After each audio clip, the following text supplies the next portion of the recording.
Good afternoon, everyone. Andrew Richert here with Port Huron Museums, back for one of our kind of traditional live tours. I know we haven't done one of these in quite a while. We'll see who joins us here in maybe a second or two. I know it's been a very long time since we've been able to do one of these, but I have been, particularly busy. I've made kind of announcements before, but got married now going on 2 weeks ago, and been working in my house all summer. So it's been a great relief off of my back to have all of that done. So now that that's behind me, I figured, it was a pretty nice day out. This was a good chance to head out and maybe do one of these tours like we have done before, and give you a little update on what's going on at the museum. Now, I'm going to flip the camera around here, show you guys where I'm at. Yeah, so Leroy says at least it's a nice day. It is a very nice day out, especially for, this late in October. It's good, like, if you got a sweater or a jacket. It's not cold. There's even some blue in the sky. It's really not too bad at all. So I'm down here in the south end of town at 24th and Bancroft. So 24th is, a street we're all very familiar with. It's kind of like the where all the fast food restaurants are. Kroger's down here, obviously. PH, I think that everybody in town has been on 24th many times. Maybe not as many head to the south. So if we look up this way, we can see the Arby's, the McDonald's, all those things are that way to the north in the distance. As we look around here, the other thing that a lot of people might recognize as kind of a landmark, I always like to try and start where there are landmarks that people recognize, especially today, because I'm going to an area. I was even talking with one of my coworkers who's lived in Port Huron for a very long time, before I was born, and said they just never really come down here. And I think when you hear this story, it'll kind of make sense why they wouldn't have. But the viaduct down here, which actually has a train parked on it, this is one of those other kind of landmarks. If you take that to the far south end of town, many people have driven underneath that viaduct there. So the area I want to talk about, we've done a video here before, but I know it was well over a year ago since we've done that. So I figured this was ripe enough time, and I got a neat little story I wanted to share about this area. And maybe this is an area that people remember. If you do remember this area, you went to some of the businesses or restaurants I'm talking about, let me know in the comments. But this area has changed a whole lot in the last 50 years. And this is basically Tunnel City. This is the area right around the Tunnel Depot, or what was the Tunnel Depot. And as you'll see, there's not much here at all anymore. It was not hard, as you can see, for me to find a parking space up here. But so let's back up a little bit. So when I say tunnel, I know a lot of people probably know what I'm talking about, but I'm always a little surprised. Some people don't realize there is a tunnel between Port Huron and Sarnia. It still exists. In fact, the first tunnel opened in 1891. So this was the 120th anniversary of 130th anniversary of the opening of that tunnel, basically last month. So right around now, this time of year is when that tunnel actually opened. It was an engineering feat unlike just about anything else in the city. I argue it's probably more impressive than the Blue Water Bridge, but the problem with a tunnel is it's a tunnel. You don't see anything there. So it's, out of sight, out of mind. And as we kind of look around this neighborhood, again, we can see there are still plenty of houses, not too bad houses or anything like that, but it's also pretty obvious, I think, that there was a lot more here at one time. There just isn't anymore. There's a lot of vacant lots, and that comes with the abandoning of this tunnel. So the tunnel was a train tunnel, and it cut down a major shipping bottleneck between basically the Midwest and the East Coast. In some ways, it's a lot faster to cut across Canada than to go all the way down and around. Anyone who's driven to New York and not gone across the Blue Water Bridge knows it's 3 hours to go to Niagara Falls if you go straight across. It's much, much further if it's the other way. Now, I promise it's not, you know, we're not going to do any destructive trespassing or anything like this, but for the sake of history, just to kind of orient you guys, if we walk up this way, we can actually still see the train tracks up this way, and we can kind of see the remnants of, there's some kind of pavement here and some big poles up this way. And we can see this was the switching yard, so there's still lights up that way. That I don't speak railroad. I'm sure you could probably ask somebody like TJ Gaffney, who's fluent in what all the lights mean exactly. I do imagine red means stop, but these are the same tracks that you can see are still in use. There's quite a few train cars. Those are some of the train cars that are sitting on the viaduct down there, and this is the way you follow this down a couple hundred yards, and that'll take you into the tunnel. And this is where that train depot sat, basically right here where we're standing. It was a magnificent train depot that opened in October of 1891, this Grand Trunk Depot. It had separate waiting rooms for men and women originally. From all pictures I've seen, you know, incredibly nicely appointed. Number of tracks here. There are actually platforms between the tracks because some people wound up having to walk to like 2 or 3 tracks out to get on the train that they wanted to take. And basically all that's left are some of these kind of rusty iron towers here with some lights up above.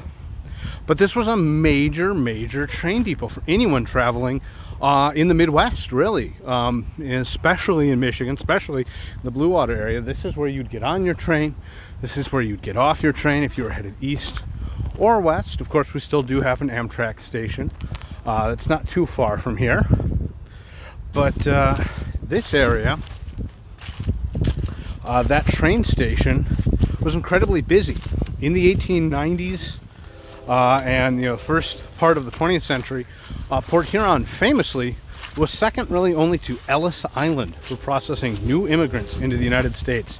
So we're talking, you know, 100,000 people a year passing through here. It's pretty amazing to me. I don't want to sound too, you know, emotional or get choked up or anything like that, but you know, this neighborhood right here, these views that we see, oh hey, there, it sounds like a train's coming by. We won't stand too close. I don't want to get you know, beat up by a railway bull or anything, but we'll be able to see it go by. This area right here that we're looking at was basically like the Statue of Liberty in New York. It operated in the same way. This was the first view that many people had of the United States when they first arrived to this country. They'd come here, they'd be processed through. Yep, there goes a CN train passing by. So that train just seconds ago was in Canada.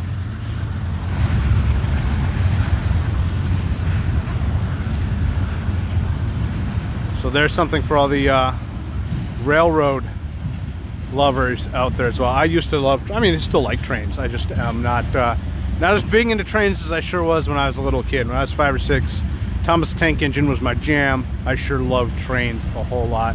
Looks like car frames, if I were guessing.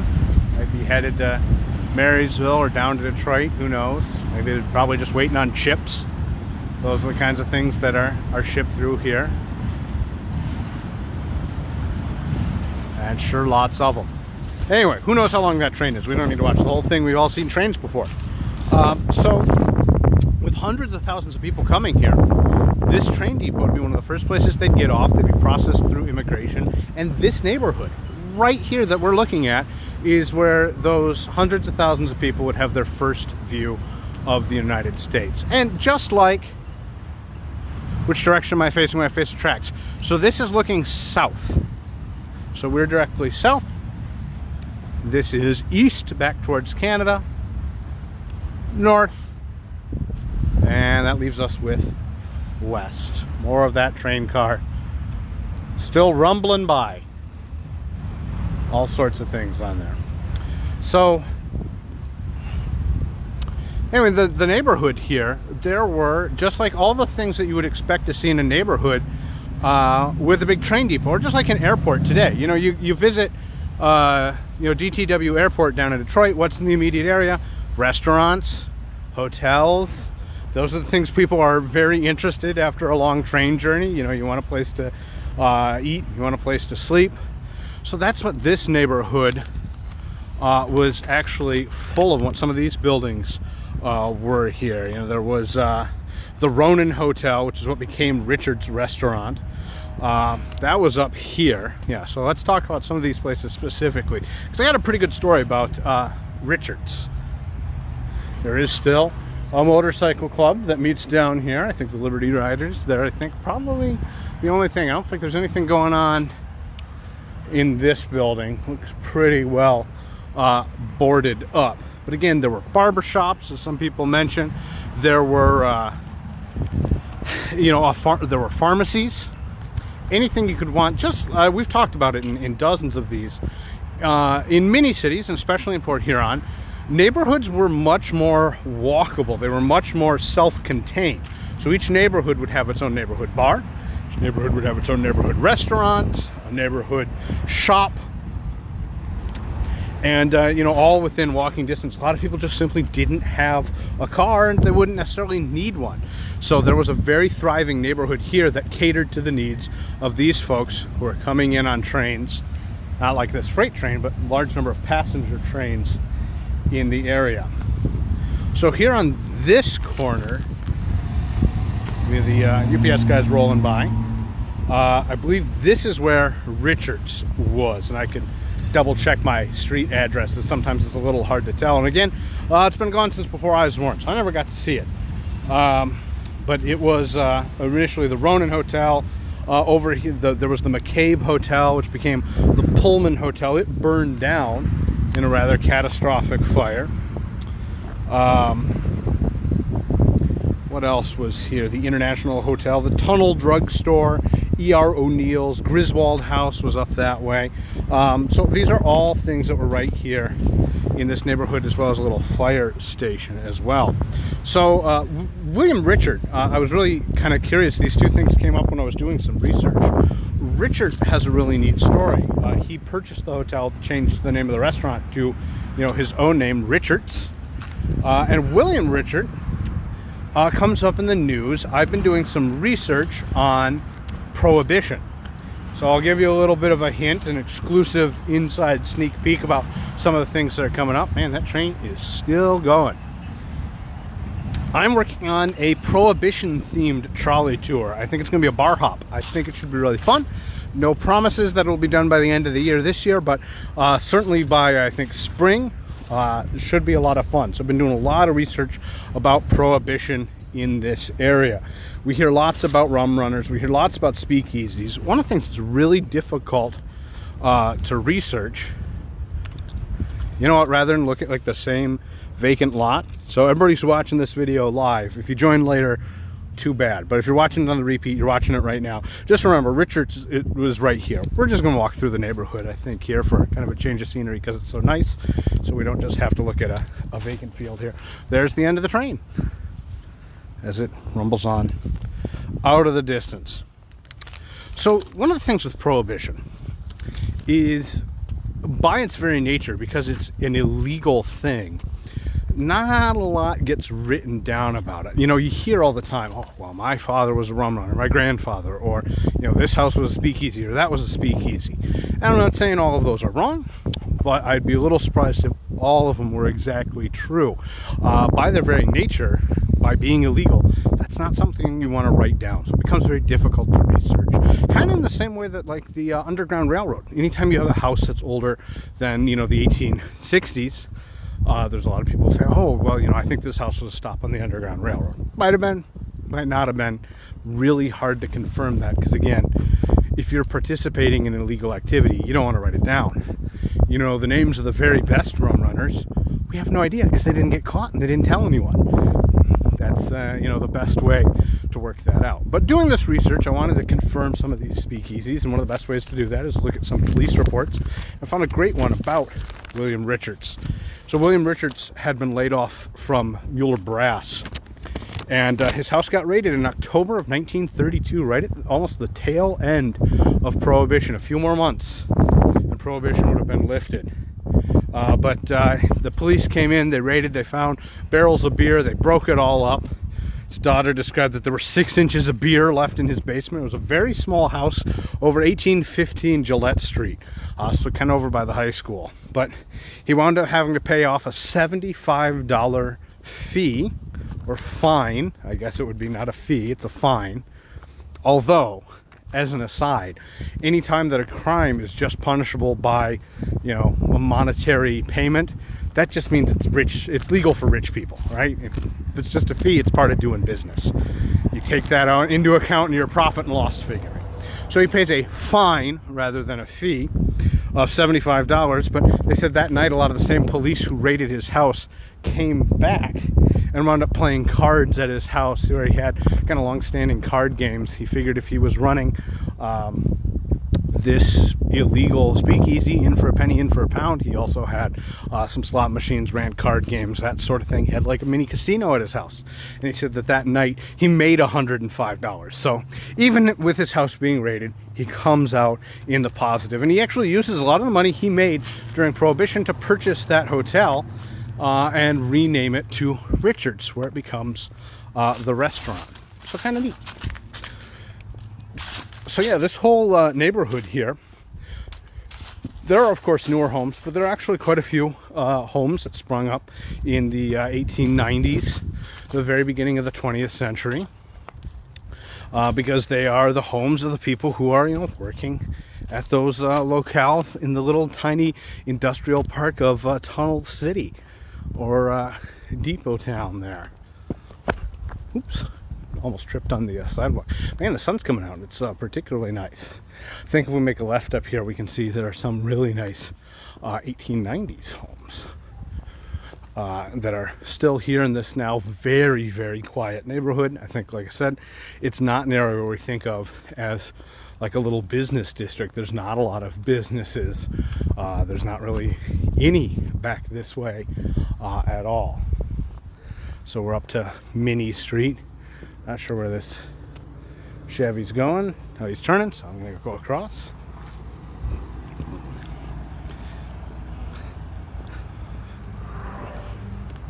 Some nice brick-looking homes. That might be from the 30s or 40s. And looks like some kind of prefab homes over here. So it might be some post-war homes that have filled in the area a little bit. So you're kind of left with a question, you know, if you were a city planner or an urban planner, what do you do with an area like this? Because in 1971 was the last time a passenger train passed through on the Grand Trunk line. Now, passenger service did continue later on the railway, but it was all through Amtrak. Amtrak had their own little station, and unfortunately, the tunnel depot, this beautiful brick building from the 1890s, pretty quickly fell into disrepair. Old buildings do need a lot of care and attention, and it was lost, unfortunately. There were some who were very saddened by this. There were a lot of people who came out to see some of the last passenger trains who passed by, but they were mostly railroad aficionados, and there just wasn't enough of a public need, at least 50 years ago, for that railroad station. So when you lose the railroad station, all of a sudden, maybe this little neighborhood doesn't going to support 2 hotels. It's certainly not going to support, you know, the barber shop or the restaurants, all of those things that were catering to this outside force coming in. So it really changes the characteristic of the neighborhood. So right up this way is what I wanted to talk about. There's a couple of churches. There's a church here. I believe right across the street is the rectory of that church. Date back to, I believe, the 1890s. I posted about this, I know, last year on the anniversary, maybe 125th anniversary of the opening of the church, which I think has changed denominations a couple of times.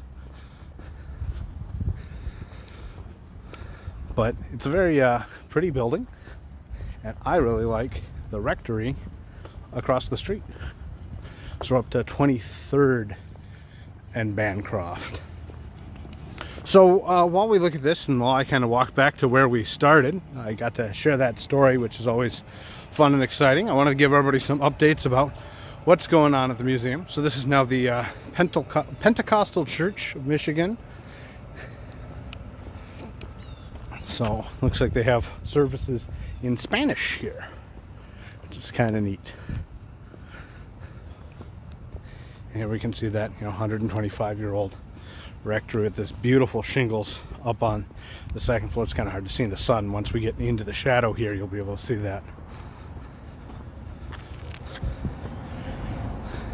Gorgeous looking design with these big kind of cutouts up in the gables that stick out just a little ways. Oops, I looked up just a little too far.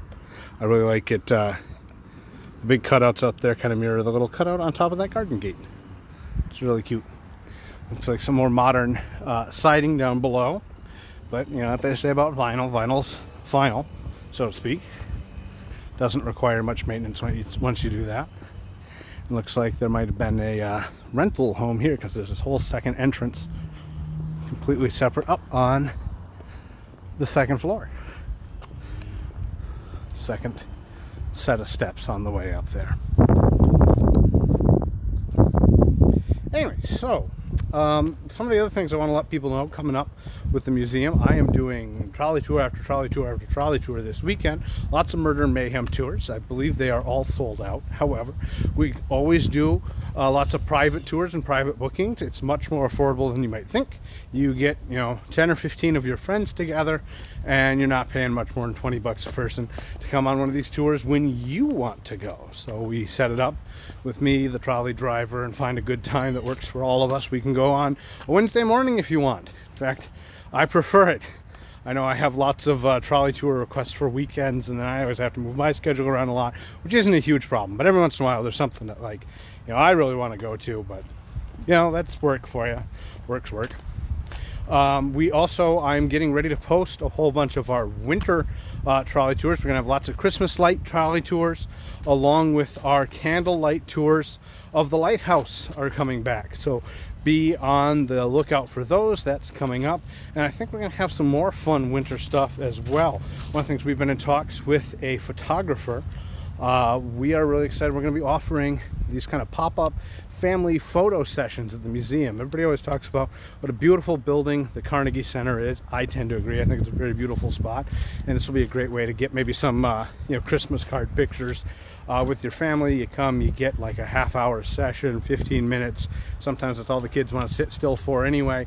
That should be pretty fun as well, so you can watch for the details of that. And other than that, things are really brewing. I'm finally, I think, caught up on all my emails from the week and a half that I missed out on from taking some time off, and back in the saddle. So hope to keep doing these. I've got a bunch of ideas for these pinned to my wall. I'll keep trying to flesh some of these out, flesh out some of these stories, and visit spots all over town. I think even if we're revisiting some spots we've walked around before, I think that's okay. I mean, we had a fair number of viewers with us live. I'm sure we'll get more on some of the repeats. So I think that's a pretty good sign that, even if we've been to one place before, we can go back. There's always more stories to examine. Always good to see what is going on in the area. So anyway, up in the comments, let me know what you guys thought of today. What do you think of this neighborhood? Did you ever visit any of the businesses? It sounds like some people did. Did you ever travel out of the train depot here? I know some of you did. These are all great stories to kind of share and reminisce about.